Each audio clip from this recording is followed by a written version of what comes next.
합니다. 과자 더 있어? 이 시간쯤 되면 나도 맨날 배가 고파가지고 뭘 먹는데,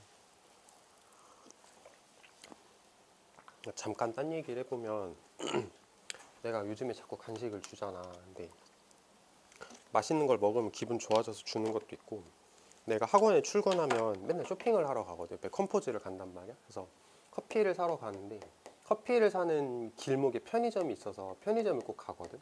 근데 예전에는 편의점을 잘 안 가다가 왜 가게 됐냐면, 여자친구랑 데이트를 하면은 진짜 웃긴 건데, 여자친구 취미 중에 하나가 편의점 털기다. 진짜 좋아해, 편의점 털기를. 그래서 데이트하다가 옷 사러 가자 이러면 시큰둥 하거든. 근데 편의점 가자 그럼 진짜 좋아해. 그래가지고 편의점 들어가면 눈이 똘망똘망해져가지고 막 젤리 걸려있는 거 막 구경하고, 초콜릿 구경하고, 막 빵 구경하고 그런다. 근데 이제 같이 따라다니다 보니까 나도 재밌는 거야, 편의점 구경하는 게. 그래가지고 커피 사러 가는 김에 저기 옆에 있는 편의점 가가지고 그냥 오늘은 뭘 고를까 하고 이렇게 고르거든. 근데 오늘은 이제 이거를 산 거지, 빈츠를.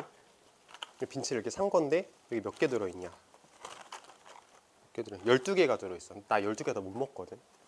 그러니까 이제 한두 개 먹고 아 배부르다 하고 이제 어떻게 하지 하다 너네들 주고 막 그러는 거지. 편의점 엄청 좋아해. 자, 35번 갑니다. 자, 첫 번째, consider, 생각해보자. unit이라는 단어를 단위라고 해석을 할 거야. 단위. measure, 측정. 측정 단위를 한번 생각해보자. One kind of descriptive device we are familiar with using in physics. 자, 일종의 어떤 서술적 장치야. 뭐 해석이 뭐라 나와? 서술 장치 이렇게 나온다. 서술적 장치야. 우리가 사용하는 데 익숙한, 물리학에서 우리가 물리학에서 사용하는 데 익숙한 어떤 일종의 서술적 장치라고 할 수 있는 측정 단위를 생각해 봅시다. 이렇게 얘기를 하면 되는 거. 이게 너무 어렵게 생각하지 말고, 물리학 공부를 하다 보면은 어떤 단위들이 되게 많이 나오잖아. 뭐가 있을까?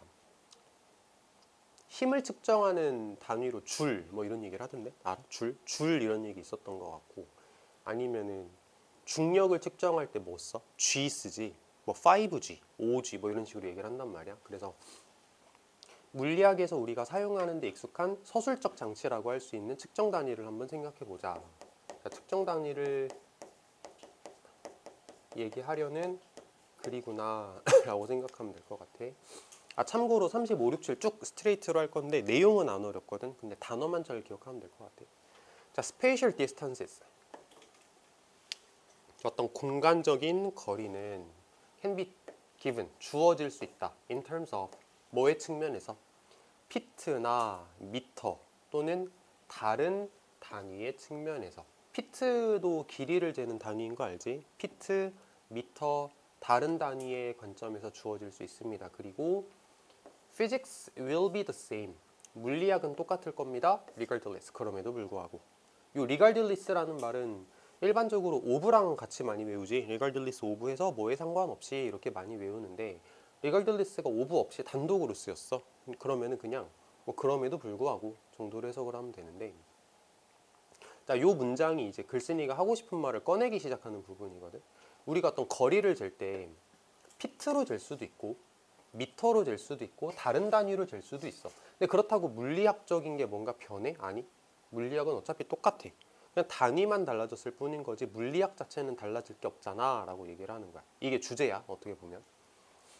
We conclude from this that, 우리는 결론을 냅니다. 이것으로부터 뭐라고 결론을 내냐면, 여기부터가 엔접이야. Physics does not prefer one unit of length over any other. And we may choose any one we like for reasons of convenience. 끝에까지 가서 네모를 닫아볼게.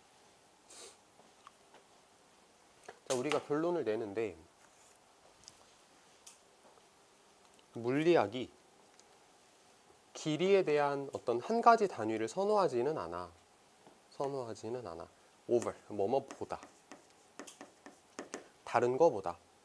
뭐 피트보다는 미터를 선호하고 이런 거 없지. 물리학은 그냥 순수하게 존재하는 거잖아. 그리고 우리는 어떤 걸 선택을 해. 우리가 좋아하는 어떤 걸 선택을 해. 어떤 이유로? 그냥 편리하다는 이유로. 뭐 미터를 선택할 수도, 피트를 선택할 수도, 이렇게 가는 거. 그럼에도 불구하고 물리학이 변하는 건 아니다 라고 얘기를 하는 거지. 자, 여기를 좀 잘 볼 건데 이제 학교 특성상 이거를 문제로 내지는 않을 것 같다는 생각이 들지만 그래도 공부는 해야 돼. prefer라는 단어가 선호하다 라고 할 때 A를 선호한다, B보다 할 때 보다를 to로 쓴다라는 거 아마 많이 배웠을 거야. to로 써. the는 안 써. 이렇게 많이 배웠을 거거든. 근데 5번은 써. 5번은 돼. 그래서 to하고 5번은 같이 좀 기억을 했으면 좋겠고 여기에 over가 써있지. to를 써도 괜찮다는 얘기야. prefer A to B 이런 식으로 많이 외우더라고 중학생들도 보면. 그 다음에 단어 하나 더 어디 갔냐? spatial. spatial. 요게 공간의라는 형용사고 아마 아는 사람도 있을 건데 spacious 요거 뭘까? 공간이 널찍한이라는 뜻이야. 공간이 넓다라는 뜻이야. 둘 다 스페이스에서 출발한 건 똑같은데 위에 건 진짜 말 그대로 공간적인 이란 뜻이고 밑에 건 그 공간이 넓은 이라는 뜻을 가져.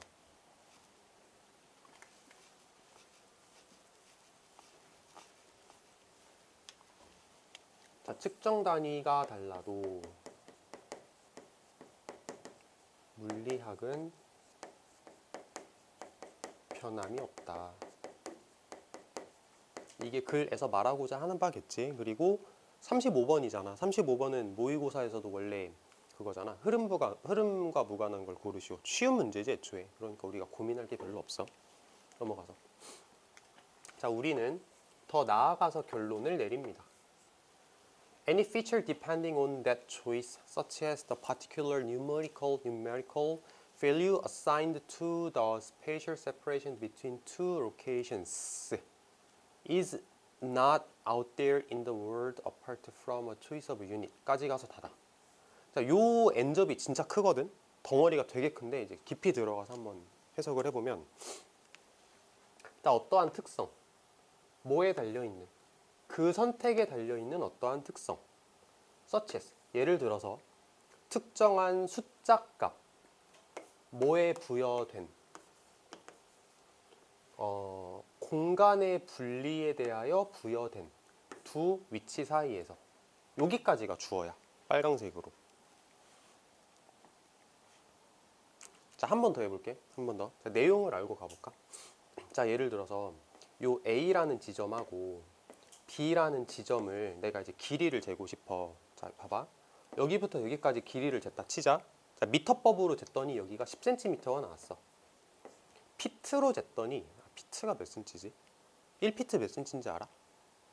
1피트가 그 피트가 성인 남성 발 길이가 1피트거든. 30cm라 칠게 그냥 대충 뭐 20 몇 점 몇 이럴 수도 있는데 그럼 요거는 대충 3분의 1피트 정도 될 것 같아. 10cm 정도라고 얘기를 하면 그러면 센치로는 10cm, 피트로는 3분의 1피트 이렇게 길이를 잴 수가 있을 건데 공간적인 분리에 대하여 부여되어진 특정한 숫자값과 같은 그 선택에 따른 특성 이해돼? 공간이 분리가 되어 있잖아. 스페이셜 세퍼레이션 여기하고 여기하고 이렇게 공간적으로 분리가 되어 있거든. 두 지점 사이에서 공간적으로 분리가 되어 있는데 거기에 부여된 특정한 숫자값과 같은 선택에 따른 특성, 내가 미터법을 선택을 했냐, 피트법을 선택했냐 해서 나타나는 특성인 거지. 10cm로 표시할 수 있어. 3분의 1피트로 표시할 수 있어라고 하는 특성, 이런 거 말하는 거야. 자, 한 번만 더 말해볼게. 두 지점 사이에서의 공간적인 분리에 대하여 부여된 숫자의 값과 같은 선택에 따른 특성. 여기서 말하는 이 선택이 뭐냐? 내가 미터법을 선택을 할 거냐? 피트로 측정을 할 거냐라는 걸 내가 선택을 했단 말이야. 이제 그 결과로 센티미터가 나오고 피트가 나온다는 거지. 근데 그 특성은 is not out there in the world. 세상에 존재하는 게 아니야. 세상 어딘가에 존재하는 게 아니야. apart from. 뭐와 동떨어져서. 그 단위의 선택과 동떨어져서 세상 어딘가에 그냥 덩그러니 존재하고 있는 건 아닙니다. 이렇게 해석을 할 수 있는 거. 요건 지울 거고 다음 거. Temperatures can likewise be given. 온도는 마찬가지로 주어질 수 있다. 뭐의 측면에서? 파렌하이트는 화씨, 보통 이렇게 F로 표시를 많이 하지. 화씨의 측면에서. 셀시어스, 이건 섭씨, C로 보통 표시를 하지. 아니면 켈빈이라고 하는 스케일로 제시가 될 수 있다. 온도를 측정을 할 때 화씨, 섭씨, 켈빈 이렇게 측정을 할 수 있다. 그리고 nothing in the physics. 물리학에서의 그 어느 것도 변하지 않는다. 뭐 할 때? 우리가 이동할 때 하나의 척도에서 다른 척도로 이동할 때 물리적으로 변하는 건 아무것도 없다. 그냥 숫자로 표시하는 것만 달라질 뿐인 거지 물리학에선 변하는 게 아무것도 없습니다. 자, 우리는 결론 내릴 수 있습니다. The choice of scale is an arbitrary choice in description. And that에서 다시 한번 여기겠다. And that any feature that depends on that choice is scale dependent. 하고 네모를 닫으면 돼. 그럼 네모가 이제 두 번 만들어지는 거고. 자, 우리가 결론을 내릴 건데 척도의 선택은 뭐 화씨를 쓸 거냐, 섭씨를 쓸 거냐라고 하는 선택은 arbitrary choice야. 임의적인 선택이야. 이 arbitrary는 랜덤하고 같은 말이라고 생각하면 돼. 그냥 랜덤하게 선택하는 거야. 네가 원하는 거 아무거나 골라 잡는 거야. 그 묘사에 있어서. 그리고 특징. 그 선택에 달려있는 특징은 내가 섭씨를 선택했냐, 화씨를 선택했냐. 그래서 화씨로 표현했더니 몇 도래, 섭씨로 표현했더니 몇 도래라고 하는 그 특징은 척도에 의존하는 거야. 척도 의존적인 거야 라고 얘기를 하면 될 것 같아. 이렇게 하면 이제 글이 끝나는 거거든. 조금만 더 써보면은 측정 단위가 달라도 물리학 법칙은 변하지 않아. 근데 어떻게 되냐면 특성, feature 요게 변하지. 섭씨로 표현했을 때는 몇 도, 화씨로 표현했을 때는 몇 도. 그게 달라지잖아. 근데 글 속에선 그거를 feature라는 단어로 표현을 했거든. 이 feature는 변해. 이 feature라고 하는 거는 scale dependent야. 이 scale dependent라는 말을 꼭 알았으면 좋겠거든. 내가 어떤 척도를 선택하냐에 따라서 값이 달라지는 걸 scale dependent라고 글 쓰니까 표현을 하는 거고, 지금 35번 문제니까 흐름 무관이었을 건데 내 생각에는 이거 빈칸 추론으로 만들어도 되게 좋을 것 같거든. 빈칸 추론으로. 여기 scale dependent라는 말 있잖아. 여기 빈칸으로 뚫으면 너무 좋을 것 같아. 근데 이제 너네 학교에서 문제를 낸다면 빈칸을 실제로 뚫는다고 할 때 scale dependent라는 단어를 그대로 주지 않겠지. 당연히 바꿔서 내겠지. 근데 만약에 빈칸을 뚫는다면 제일 유력한 데가 여기일 것 같다라는 생각이 들어. 4번 그 4번? 덩어리 있잖아요. 4번 덩어리? 이거가 하는 말이 이 나온 숫자들이 스케일 디펜던트 하다를 말하는 거죠. 무슨 말이지 그게? 위 further conclude부터 choice of unit까지 있잖아요. 여기까지? 여기까지도 말하는 게 choice dependent 하다를 말하는 어, 맞아. 그러니까 유닛과 동떨어져 있는 게 아니야. 그 피처라는 것 자체는 여기에서는 그냥 그 나타나는 수라고만 생각하면 돼요. 맞아, 나타나는 수.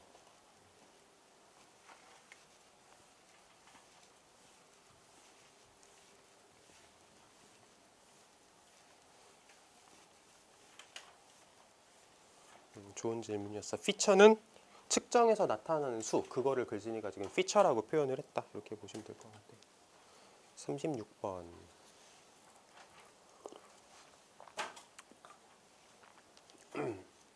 36번. 36번은 모의고사에서 순서 문제지. 순서 문제를 간접쓰기라고 보통 얘기를 하는데, 간접쓰기는 일반적으로 그 내용이 어렵진 않아. 내용이 어려운 건 빈칸 추론 쪽이나 어휘 쪽, 여기가 어려운 경우가 많고, 간접쓰기는 그냥 내용 자체는 평이하되 어떤 글의 구조가 딱딱 만들어지는 경우가 많습니다. 자, 비록 접속사지, 비록 해양 생물들이 그 속에 살고 있지만 그들은 take in, 받아들일 필요가 있어. 물을 받아들일 필요가 있어. 요거 의미상의 주어다. for. 왜? 뒤에 투부정사 있지? 의미상의 주어야. 그래서 해석을 할 땐 그들의 몸이 이렇게 해석을 할게. 그들의 몸이 적절하게 기능하기 위해서 물을 받아들일 필요가 있습니다. 그러니까 다시 말해보면 바다 생물들이, 이거 바다거든. 바다에 살고 있음에도 불구하고 얘네들의 신체가 적절하게 기능을 하기 위해서는 바닷속에 살고 있는데도 물을 받아들여야 돼. 그러니까 이게 약간 모순적이다라고 얘기를 꺼내는 거지. 그들은 they just need to get rid of. 이거 get rid of는 제거하다라는 뜻일 거야. 추가적인 소금을 제거할 필요가 있어. It might bring with it. 그것과 함께 가지고 오는 추가적인 소금을 제거할 필요가 있어. 이렇게 갈 거고, 여기서 말하는 그거는 뭘까? 그것이 그것과 함께 가지고 오는 추가적인 소금. 물이겠지. 그러니까 얘네들은 바닷물 속에 살고 있으니까 뭐 아가미로 호흡을 한다라고 할 때 이제 물을 받아들이잖아. 받아들이고 이제 물 속에 있는 산소를 흡수하는 케이스로 아마 호흡을 할 것 같은데, 바닷물을 빨아들여. 그럼 그 바닷물 속에 소금이 있단 말이야. 그럼 소금 어떻게 할 거야? 소금 제거해야지. 소금을 무한하게 받아들일 수는 없다. 이런 얘기를 하고 있는 것 같아. 그러니까 지금 물고기가 바닷물을 먹었어. 호흡을 했어. 근데 소금도 들어왔어. 소금은 제거해야 돼. 제거 안 하면 내 몸속의 염도가 계속 올라가. 이런 얘기를 할 거야. 소금은 물을 흡수합니다. 스폰지처럼 물을 흡수합니다. 만약에 당신이 여기 요거를 그냥 산이라고 해석해도 괜찮거든. 그러니까 소금산인데 해석 한번 볼까? 소금 덤이라고 해서 그랬네. 소금산, 소금 덤이. 만약에 당신이 약간의 소금 더미를 작은 접시에 놓는다면, 그리고 충분한 물을 더한다면 그 옆에다가, 그러니까 소금을 이렇게 쌓아놓고, 소금이 이렇게 쌓여 있어. 그리고 그 밑에 옆에다가 물을 이렇게 흘려놨어. 분사구물. 뭐 하면서? 그 가장자리가 소금을 건드리는 걸 확실하게 만들면서, 그러니까 소금의 가장자리가 물과 닿아 있다라는 상황을 상상하면 되겠지. 소금을 좀 쌓아놓고 물을 이렇게 좀 했어. 물을 부었어. 그래서 소금과 물이 닿게 만들었어. 그러면 그 소금은 물을 흡수를 할 거야. 당연하겠지. 소금이 물을 이제 빨아들이겠지. 여기서 이게 비유하는 대상이, 그림을 좀 깔끔하게 그려볼게. 소금을 이렇게 쌓아놨어. 그리고 옆에다가 물을 좀 부어가지고 소금하고 물하고 닿게 만들었어. 그럼 물이 소금으로 이렇게 흡수가 될 거야. 그럼 여기서 이 소금은 누구를 빗대어서 얘기하는 걸까? 해양생물이겠지? 물고기겠지? 그리고 물은 뭐 바닷물 정도가 되지 않을까라는 생각이 들어. 다시 말해볼게. 물고기가 바닷물을 계속 먹어. 그럼 내 몸에 소금이 쌓여. 내 몸의 염도가 올라가. 내 몸의 염도가 올라가는 게 마치 소금이라고 표현을 하는 거야. 소금더미라고 생각을 하는 거야. 그럼 어떻게 돼? 내 몸의 염도가 올라가니까 내 몸이 물을 자꾸 흡수를 해. 그럼 어떻게 돼? 몸이 부풀어 오르겠지. 이런 얘기를 뒤에서 할 거거든. 자, 이제 당신은 젖어 있는 소금의 한 더미를 가지고 있게 됩니다. 파일도 약간 쌓여 있는 더미를 파일이라고 하거든. 젖은 소금 더미를 가지게 됩니다. 젖은 소금 더미는 뭐냐? 물을 많이 흡수한 물고기 같은 거. Notice that. 자, 봐라. 그거 사이즈가 커졌잖냐. The same principle. 똑같은 원리가 적용된다. 바다 생명체에게도 똑같은 원리가 적용이 된다. 뭐가 뭐를 빗대고 있는 건지 확실하게 이해를 해보자. 잘 이해가 안 되면은 이따가 다시 한번 얘기를 해보고.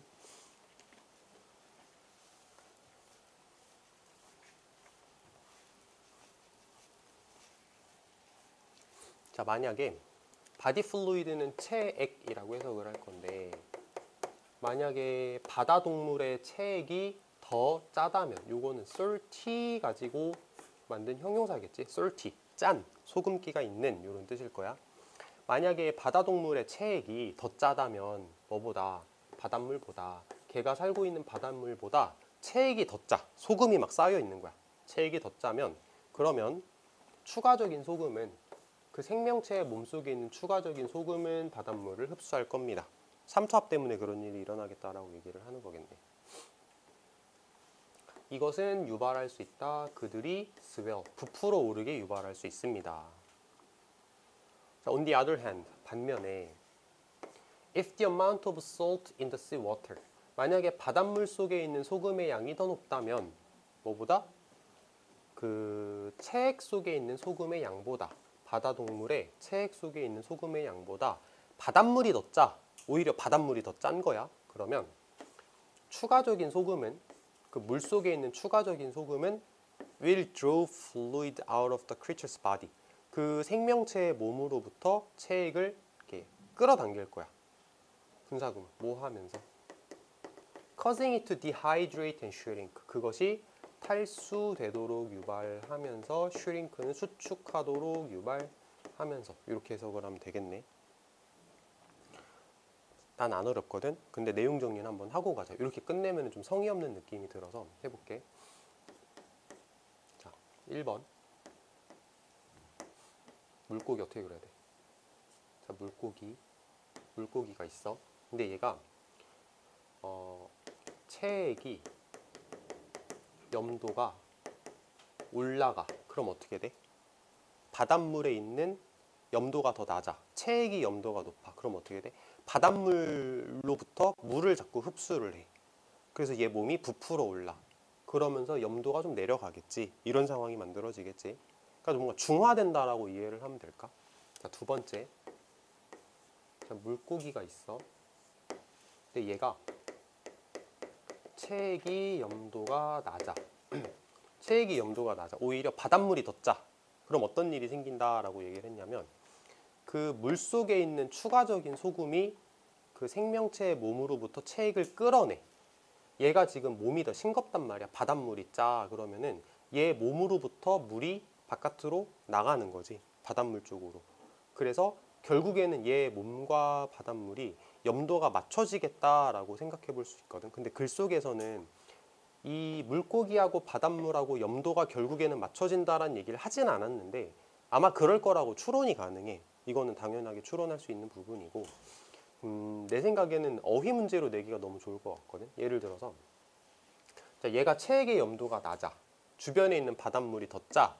그 얘 몸은 부풀어 줄어? 대답 한번 해볼까? 자, 다시 해볼게. 얘가 몸이 염도가 낮아. 주변에 있는 바닷물이 더 염도가 높아. 그럼 얘는 부풀어 줄어? 줄지. 이렇게 대답할 수 있어야 돼. 다시 해볼게. 물고기가 염도가 높아. 그럼 바닷물이 어디로 이동해? 바다에서 몸으로 이동해? 몸에서 나가? 바다에서 몸으로 이동하지. 그럼 얘는 몸이 줄어? 부풀어? 부풀지. 그러니까 이런 식으로 생각할 수 있었으면 좋겠다는 얘기야. 그 과정을 생각할 수 있으면 잘 풀 수 있을 것 같아. 내용 자체는 거기까지만 알면 될 것 같습니다. 방금 내가 물어봤던 거 있잖아. 말로 물어봤던 거. 이런 것들을 활용해서 어휘 문제 내기가 되게 좋거든. 예를 들어서 swell up, 이게 부풀어 오른다라고 얘기를 했잖아. dehydrate, shrink은 이건 줄어드는 개념인 거잖아. 그러면 뭘 어디다가 채워 넣을래? 라고 물어볼 수도 있는 거거든. 아니면 요약문으로 내기도 너무 좋고. 넘어갑니다. 37번.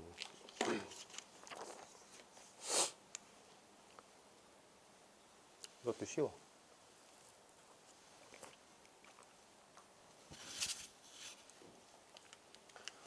자, 구분하는 것은 나방이란 뜻이지. 그 구분하다라는 요 단어는 from하고 같이 많이 쓰여. from이 출신을 말하는 from이 아니고 얘랑 얘랑 다르다. 이렇게 차단시키는 from. 예전에도 몇 번 말했던 적이 있던. appearance까지 가서 닫고 이지가 동사인 것 같아. 외부적인 외모를 가지고 나방과 나비를 구분하는 것은 언제나 쉽지는 않습니다. 하지만 몇 가지 rules of thumb, 이게 경험적으로 얻은 법칙 뭐 이런 뜻이거든. 해석에 보면은 경험 법칙이라고 나와 있어. 경험적 방법 이렇게 나와 있다. 경험적 방법이 있다. 도움이 될 수 있는 몇 가지 경험적인 방법이 있습니다. 이렇게 해석하면 돼. thumb이 무슨 뜻인지 알아? thumb? 엄지손가락이 thumb이지. 그래서 엄지손가락의 규칙 이렇게 가는 건데 이제 경험적인 법칙이라고 해석을 하는. 이런 거 별로 안 어렵지. a few 왜 썼냐, 어법 같은 거 물어봤을 때 어렵지 않게 풀 수 있지. 자, 도움이 될 만한 몇 가지 경험적인 방법들이 있습니다. 모스, 나방. 나방과 나비의 어떤 구분에 대해서 얘기를 하려나 보다. 대부분의 나비에 있어서 저 안테니라고 있거든. 안테나라고 생각하면 돼. 안테나의 복수형이거든. 대부분의 나비에 있어서 안테니는 안테나의 복수형. 안테나는 끝나. 안테나가 어떻게 끝나? 작은 클럽 모양의 스웰링을 가지고 끝나. 아까도 나왔지. 스웰은 부풀어 오르는 거였잖아. 클럽은 곤봉이라는 뜻이 있거든. 곤봉? 어떻게 생겼냐, 뭐 야구 방망이처럼 생긴 거, 이렇게 생긴 거. 이런 걸 보통 곤봉이라고 얘기를 하잖아. 그래서 작은 곤봉 모양의 이렇게 부풀어 오른 형태로 더듬이가 끝난다. 안테나를 더듬이라고 해석을 할 거거든. 자, 다시 대부분의 나비에 있어서 더듬이는 작은 곤봉 모양의 이렇게 부풀어 오른 형태로 끝나게 된다. whereas 뭐인 반면에 나방에서 그들은 일반적으로 feathery, feather가 깃털이라는 뜻인 거 알지? 그래서 feathery라고 하면은 뭐 깃털이 있는, 털이 있는이라고 해석을 할 거야. 일반적으로 털이 있거나 narrow, 좁아, fine tip, 그 미세한 끝 부분으로 갈수록 좁아져, 이렇게 해석할 수 있을 것 같고, fine, 뭐 미세한, 섬세한 이런 뜻, 팁은 이제 끝 부분 이런 뜻. 다음 거, 나비는 휴식을 취하는 경향이 있어. 자, 이제 여기를 좀 잘 보자. 이건 이제 너네 학교에서도 낼 만한 부분인데 어렵진 않아. 자, with their wings held shut. 부대 상황이지. 부대 상황. 뭐뭐 하는 채로. 부대 상황인데 with 명사하고 pp를 썼어. held. pp를 썼어. 그러면 한 채로라기보다는 뭐뭐 된 채로라고 해석하는 게 조금 더 직역스러운 느낌이 나기는 할 거야. 다시 한번 보면은 나비들은 휴식을 취하는 경향이 있다. 뭐 하는 채로? 그들의 날개가 그들의 몸 위로 뭐라 해야 돼? 닫혀 있는 채로? 접혀 있는 채로 해석 한번 볼까? 닫혀 있는 채로라고 나와 있다. 자, 닫혀 있는 채로. shut이라는 단어가 이게 닫다란 뜻이거든. 닫다. 그러니까 우리가 욕할 때 입 닥쳐라라고 할 때 shut up이라고 하잖아. 그 shut이라는 말이 닫다란 뜻이거든. 그들의 날개가 닫혀 있는 채로 몸 위쪽에서. whereas 뭐인 반면에 나방은 더 일반적으로 쉬어. 자, 또 나와. 뭐 하는 채로? 그들의 날개의 위쪽 부분이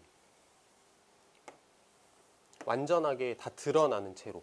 on full view. 완전하게 보여. 완전하게 드러나는 채로라고 해석을 할 거야.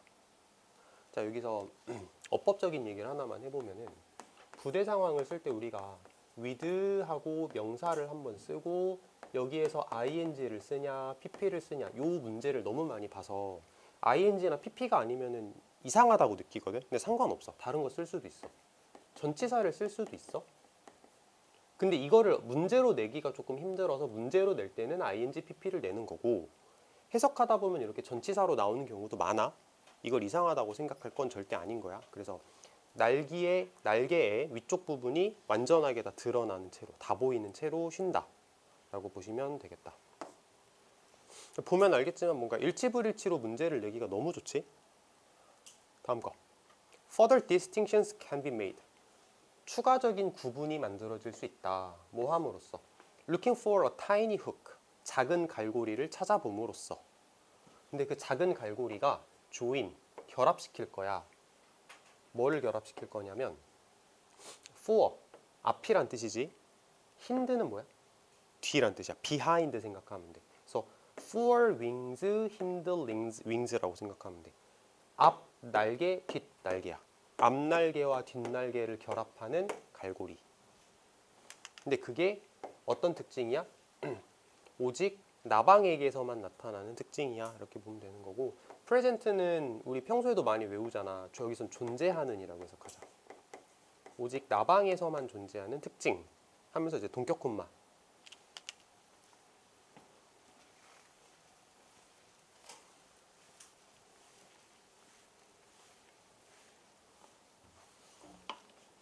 다음 거.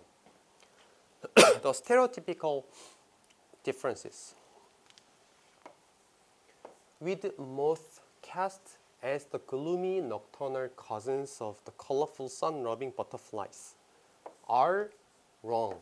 문장 구조가 이렇게 만들어졌는데 그 단어를 먼저 한번 보자. nocturnal이라고 하면은 야행성의라는 뜻입니다. nocturnal, 야행성의. gloomy, 이거는 많이들 알 것 같아. 우울한. 그다음에 cast. cast는 이렇게 던진다, 제시한다 이런 뜻이거든. 그래서 많이들 들어봤을 것 같은데 일기예보를 weather forecast라 그래. 그러니까 던진다, 제시한다, 준다 이런 뜻이거든. 근데 요게 부대 상황이야. with, most, cast에서 이게 pp야. cast는 3단 변화가 cast거든. 그러니까 지금 pp cast다라고 생각을 하는 게 맞아.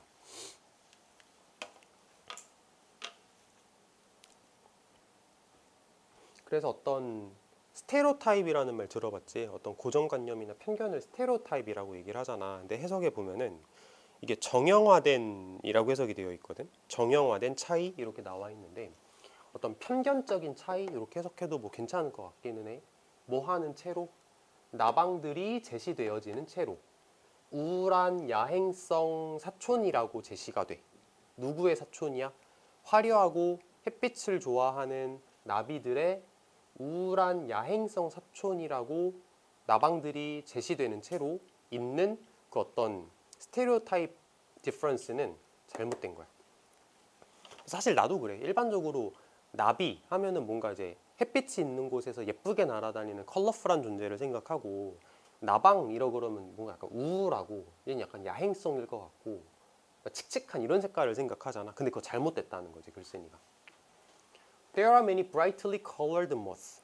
되게 밝은 색깔을 가지고 있는 나방들도 있어.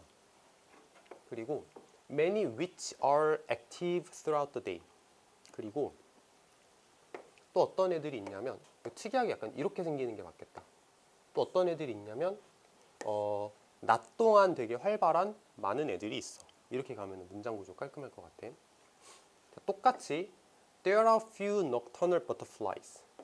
몇몇 야행성 나비가 있습니다. 그리고 plenty 많이 있습니다. 어떤 애들이 많이 있습니다. Come clothed in shades of brown and gray. 갈색과 회색의 색조를 가지고 있는 많은 애들이 있습니다. 이렇게 갈 건데 일단 shade라는 단어는 색조라고 그냥 해석하면 좋을 것 같고 그다음에 come close in 이라고 하는 걸 단어를 뜯어서 보면 사실 close라고 하면 우리가 제일 먼저 생각하는 게 뭐 천 아니면 옷 이런 거 생각하고 있잖아. 생각하게 되잖아. 편하게 해석하면 어떤 옷을 입고 왔다라고 생각해봐도 될 것 같아. 그럼 해석하기가 편할 것 같거든. 브라운 컬러나 그레이 컬러의 옷을 입고 나타나는 많은 나비들도 있어. 그러니까 그런 색깔을 가지고 있는 많은 나비들도 있어. 이렇게 보면 되겠지. 자, 가주어고 여기가 진주어야. 그래서 it's more sensible. 더 현명할 거야. 그것들을 함께 생각하는 게 더 현명할 거야. 그러니까 여기서 them, 나비랑 나방을 합해서 말하는 건데 나비, 나방 그냥 같이 생각하는 게 맞아. 나비랑 나방 둘 다 아름답고 매력적인 곤충입니다. 라고 얘기를 하면서 끝나는 거지. 내용 자체는 어렵지 않지? 자, 읽어보세요, 천천히.